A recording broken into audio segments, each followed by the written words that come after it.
Assalamualaikum warahmatullahi wabarakatuh. Bismillahirrahmanirrahim. Alhamdulillahi rabbil alamin. Wa bihi nasta'inu ala umuri dunya waddin. Wassalatu wassalamu ala sayyidil anbiya'i wal mursalin, sayyidina wa maulana Muhammad sallallahu alaihi wa ala alihi wa sahbihi wa sallam ajma'in.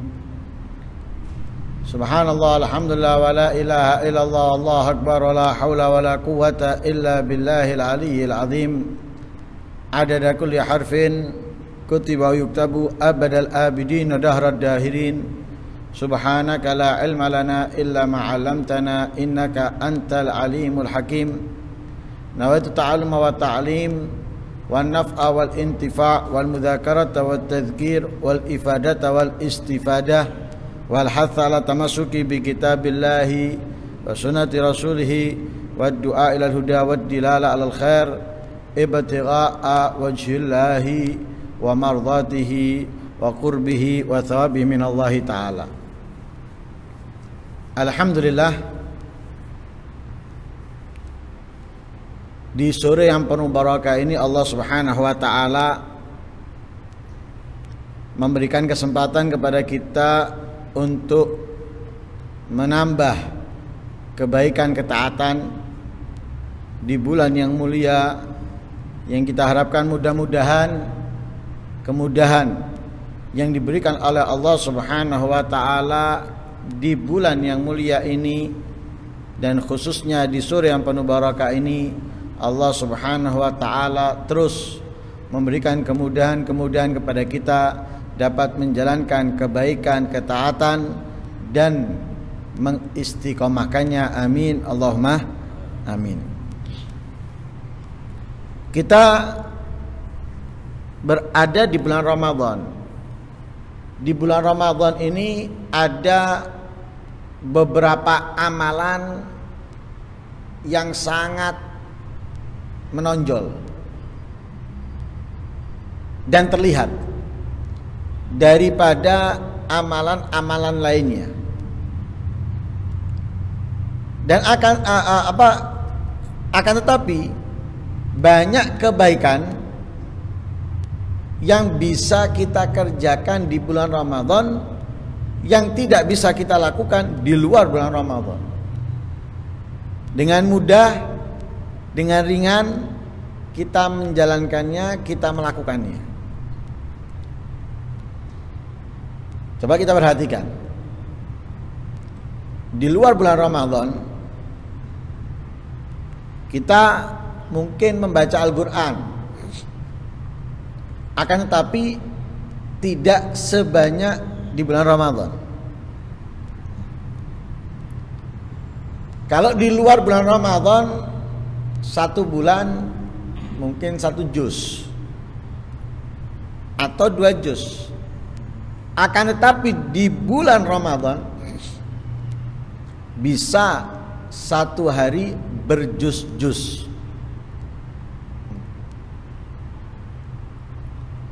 Yang kedua, di bulan Ramadan kita lebih sering bersedekah daripada di luar bulan Ramadan. Kalau di luar bulan Ramadan kita mungkin bersedekah seminggu sekali dengan memasukkan uang di kotak amal masjid ketika melaksanakan sholat Jumat, atau ketika ada orang yang datang kepada kita meminta bantuan lalu kita memberikannya. Di bulan Ramadan kita bisa setiap hari bersedekah, baik itu memberikan kurma kepada orang-orang yang berpuasa atau memberikan air kepada yang berpuasa, makanan, nasi, gorengan dan yang lain sebagainya. Dan doa lebih banyak kita panjatkan, bahkan bervariasi macam-macam. Kalau di luar bulan Ramadan mungkin doa kita satu macam, antara doa untuk orang tua, Rabbighfirli wali walidayya, atau doa untuk rezeki, Allahumma rzuqna rizqan halalan thayyiban mubarakan fi. Dan juga sholat. Kalau di luar bulan Ramadan kita sholat 5 waktu. Adapun sunnahnya Qabliyah, Ba'diyah, duha dan witir, itu pun tidak istiqomah. Terkadang kita tinggalkan beberapa kali dalam 1 bulan. Akan tetapi di bulan Ramadan kita tidak hanya sholat 5 waktu dengan Qabliyah, Ba'diyah, duha, witir, akan tetapi dengan sholatut tarawih dan sholat-sholat lainnya. Walhasil bulan Ramadan ini adalah bulan yang sangat istimewa, sehingga kita dapat melakukan banyak macamnya ibadah ketaatan di dalamnya. Tapi dari banyaknya macam ibadah ini, yang paling menonjol dan terlihat ada beberapa. Di antaranya Al-Quran. Karena itu dikatakan wadza syahru syahrul Qur'anil Karim. Bulan ini, yaitu bulan Ramadan, adalah bulan Al-Quran Al-Karim. Kenapa kok dinamakan dengan bulan Al-Quran? Tentunya dengan alasan-alasan.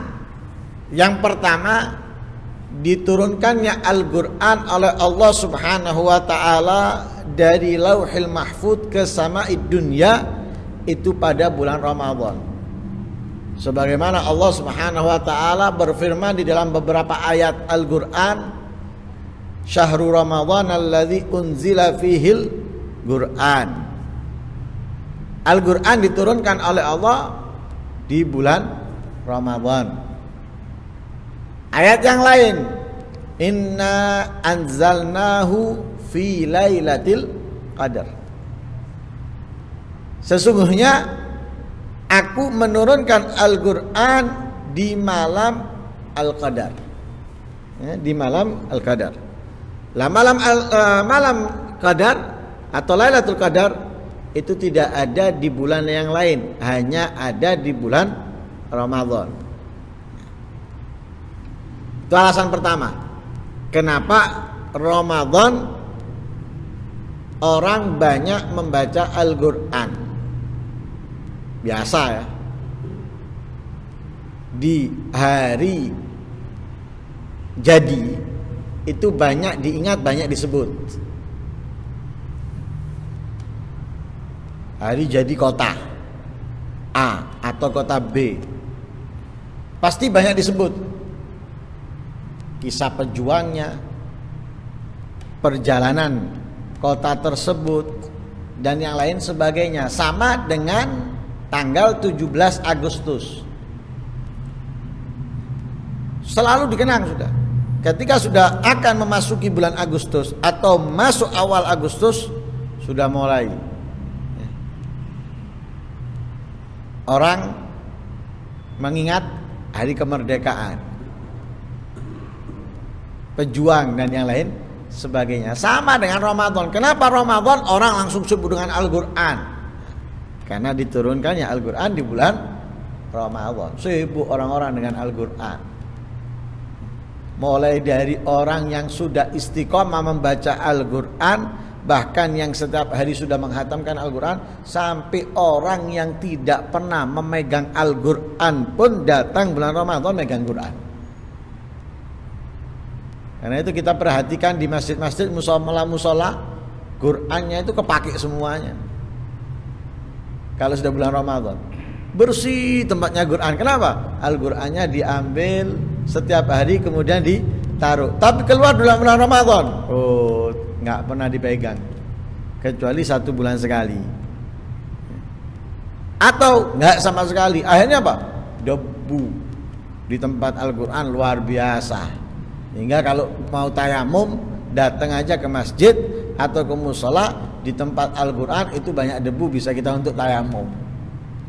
Kalau kita mengalami sakit yang diperbolehkan tayamum. Yang kedua, karena Jibril datang setiap malam di malam-malam Ramadan kepada Rasul sallallahu alaihi wasallam dan bertadarus Al-Qur'an. Setiap malam turun Jibril. Tadarus Al-Qur'an dengan Nabi sallallahu alaihi wasallam. Nah, karena itu di masjid-masjid, di musola-musola dibuka tadarusan. Nah, ini dikenalnya tadarusan. Walaupun sebagian masjid atau kebanyakan masjid atau musola bukan tadarusan. Anggaplah seperti itu.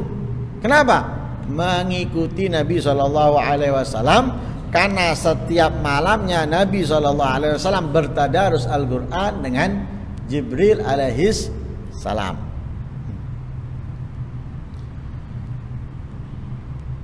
Lah, yang lebih baik dan lebih baiknya lagi, jika Al-Quran ini bukan dibaca olehnya hanya di bulan Ramadan, akan tetapi juga di luar bulan Ramadan. Jadi di bulan Ramadan kita perbanyak, tapi di luar bulan Ramadan kita selalu membacanya. Dahulu itu Nabi sudah mengeluh kepada Allah. Nabi pengeluh kepada Allah dengan mengatakan, Ya Rabb, inna qaumi ittakhadhu hadzal Qur'ana mahjura. Nabi mengeluh kepada Allah Subhanahu wa taala. Ya Allah, kaumku, katanya Rasulullah, meninggalkan Al-Quran. Siapa kaumnya ini maksud? Orang-orang Quraisy. Tapi ini kitab memang khusus kepada mereka saat itu. Akan tetapi kitab ini juga berlaku untuk kita. Kalau untuk mereka meninggalkannya, kenapa? Karena tidak beriman. Mereka diajak oleh Nabi untuk beriman kepada Allah dengan dikuatkan Al-Quran sebagai mukjizatnya yang abadi, yang kekal, tapi mereka tidak mengimaninya. Bahkan mereka menganggap Al-Quran ini adalah syair atau puisi dan sihir.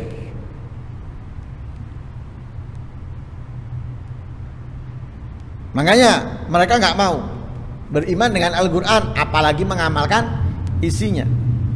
Tapi kalau untuk kita beriman, tapi kita tidak mengamalkannya, tidak mengamalkan isinya, sehingga sama dengan kita meninggalkan Al-Quran. Ini meninggalkan Al-Quran bisa dengan tidak beriman, sehingga dia tidak mengamalkannya, atau dia beriman tapi tidak membaca atau tidak mengamalkannya, tidak membaca dan tidak mengamalkannya, maka seperti dia meninggalkan Al-Quran. Padahal kita ketahui Al-Quran ini dijadikan oleh Allah imam. Kalau mayit diletakkan di liang lahat, kemudian disunahkan untuk ditalkin. Apa diantaranya talkin yang disampaikan? Kalau kita diperintahkan, siapa imammu? Kita diajarkan untuk menjawab apa? Al-Quran imami. Al-Quran adalah imamku. Lah imam itu ada di depan, nggak sama dengan goid. Kalau goid itu ada di belakang giring, tapi kalau imam itu ada di depan nuntun, ngajak. Kalau kita berbuat, berperilaku, bersifat, berakhlak, beradab seperti apa yang dijelaskan oleh Al-Quran, maka membuat kita mendapatkan keselamatan, keberuntungan, kemuliaan dan keistimewaan dari Allah Subhanahu wa ta'ala. Sebaliknya, kalau Al-Quran kita letakkan di belakang, kita beramal semau kita, nggak lihat Al-Quran. Kenapa? Karena nggak membaca. Walaupun dia beriman dengannya, tapi nggak membaca, atau dia tidak mengerti, sehingga dia berbuat bukan mengikuti Al-Quran, maka akan membuat dia celaka, akan membuat dia binasa, akan membuat dia sengsara, sedih, dan mendapatkan murka dan azab Allah Subhanahu wa ta'ala. Na'udzubillah min dzalik.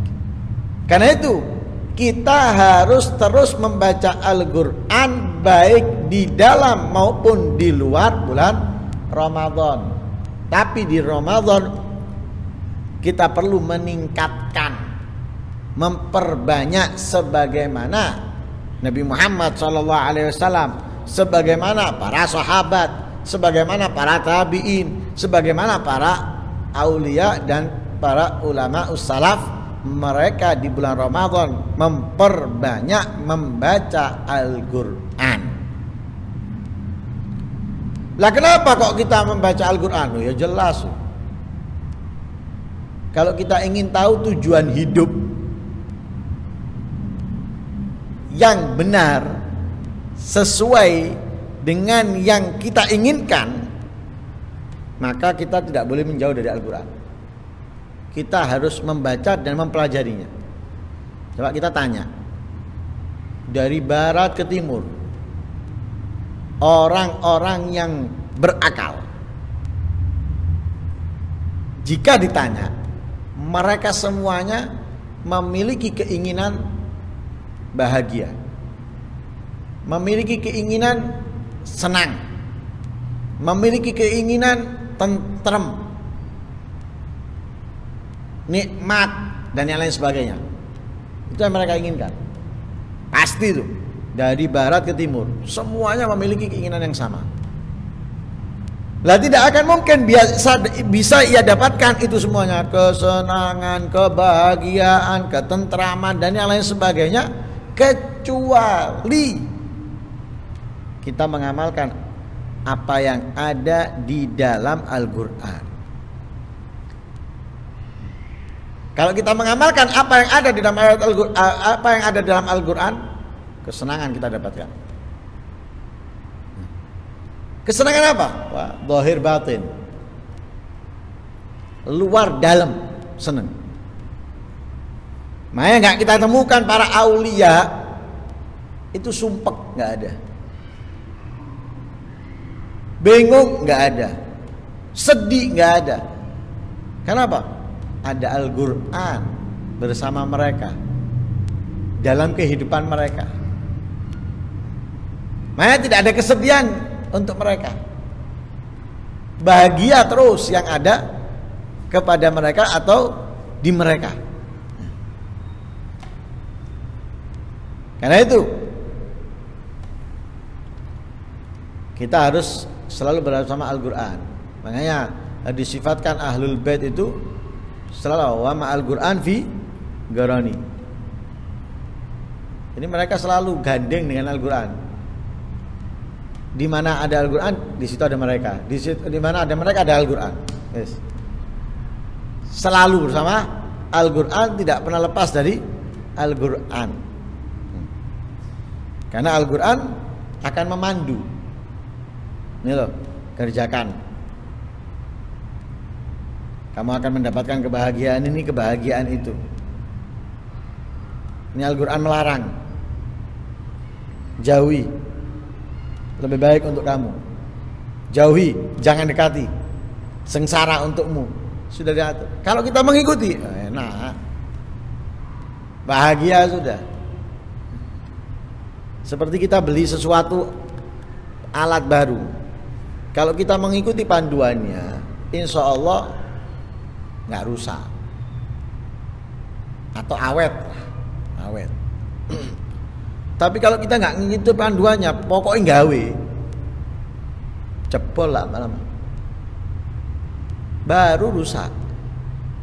Kenapa? Tidak mengikuti panduan yang ada, rusak.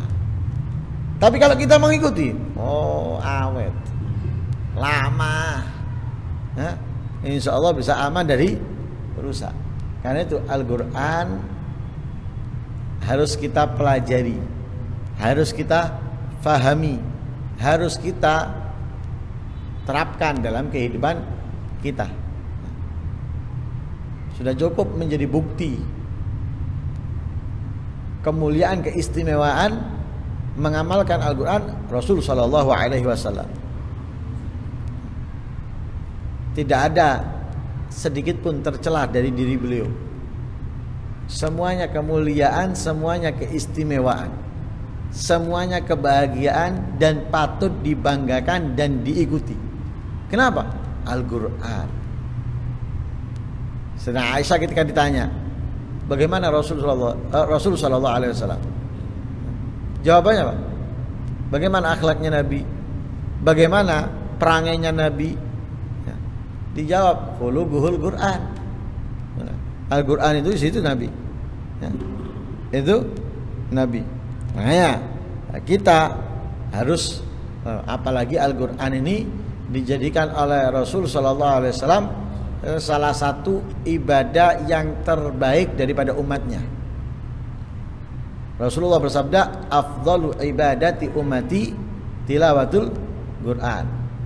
Paling utama ibadah umatku adalah membaca Al-Quran. Paling utama. Lah dengan membaca Al-Quran, kita akan mendapatkan banyak kemuliaan, banyak keistimewaan. Yang sering kita dengar, 1 huruf 10 kebaikan. Sedangkan ketika kita membaca 1 surat yang pendek aja, itu sudah lebih daripada 20 bahkan mungkin 30 huruf. Apa surat yang paling pendek misalnya? Inna a'tainakal kautsar. Hanya 3 ayat. Coba kita hitung, ada berapa jumlah hurufnya? Inna a'tainakal kautsar. Inna itu sudah 3 huruf. A'taina, alif, ain, to, ya, nun, alif. Ka 7.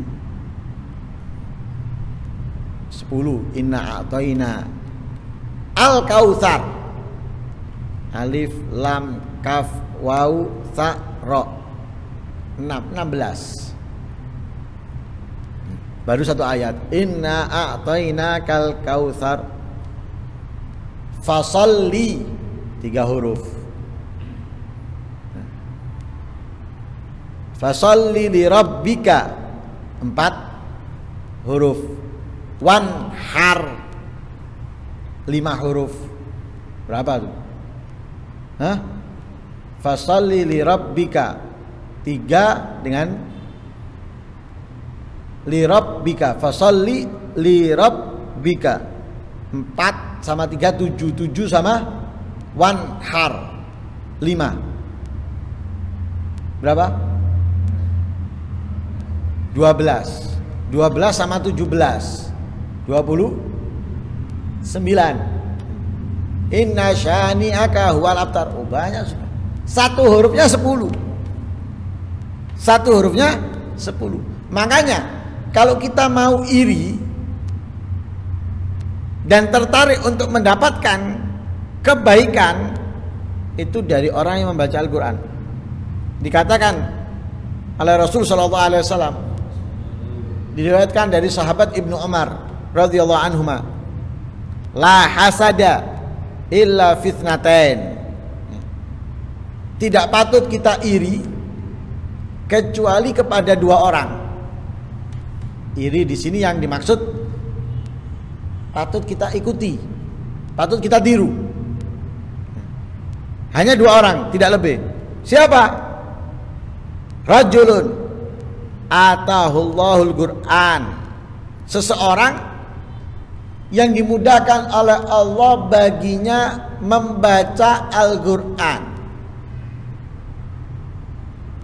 Apalagi dimudahkan oleh Allah menghafal Al-Qur'an, memahami Al-Qur'an. Fahuwa yaqumu bihi ana al-lail wan nahar. Lalu dia mengamalkan di siang dan malamnya apa yang ada di dalam Al-Qur'an dengan membacanya, mentadabburinya, merenunginya, menghabiskan waktunya dengan Al-Qur'an. Ini patut kita iri dengan dia. Yang kedua, rajulun atahullahu malan, seseorang yang dikasih oleh Allah banyak harta, fahuwa yunfiku ana al-lail wa atrafan nahar, selalu berinfak di malam dan siang harinya. Selalu berinfak di siang dan ini patut kita iri karena dia mendapatkan kemuliaan yang sangat besar dari Allah Subhanahu wa taala. Apalagi Al-Qur'an nanti akan menjadi penolong, pemberi syafaat di hari kiamat bagi orang yang membaca Al-Qur'an. Karena itu sudahlah, kita harus kembali kepada Al-Qur'an. Kita harus rajin membaca serta berusaha memahami Al-Qur'an jika kita ingin menjadi orang yang dekat kepada Allah, bila ingin menjadi orang yang mulia di sisi Allah dan mendapatkan kebahagiaan yang abadi di akhirat kelak dengan memasuki surganya Allah Subhanahu wa taala. Mudah-mudahan Allah Subhanahu wa taala menjadikan kita orang-orang yang mulia dengan Al-Qur'an, dan mudah-mudahan Allah Subhanahu wa taala selalu memudahkan kita membaca Al-Qur'an, mengamalkan Al-Qur'an, dan kita harapkan mudah-mudahan Al-Qur'an menjadi bukti saksi baik kita di hadapan Allah Subhanahu wa taala, tidak menjadi saksi dan bukti buruk kita di hadapan Allah. Dan mudah-mudahan Al-Qur'an dapat menolong kita, membebaskan kita dari belenggu siksaan kubur dan akhirat nantinya. Amin Allahumma amin. Wa sallallahu alaihi wasallam Muhammadin nabiyil ummi wa alihi wasallam walhamdulillahi rabbil alamin.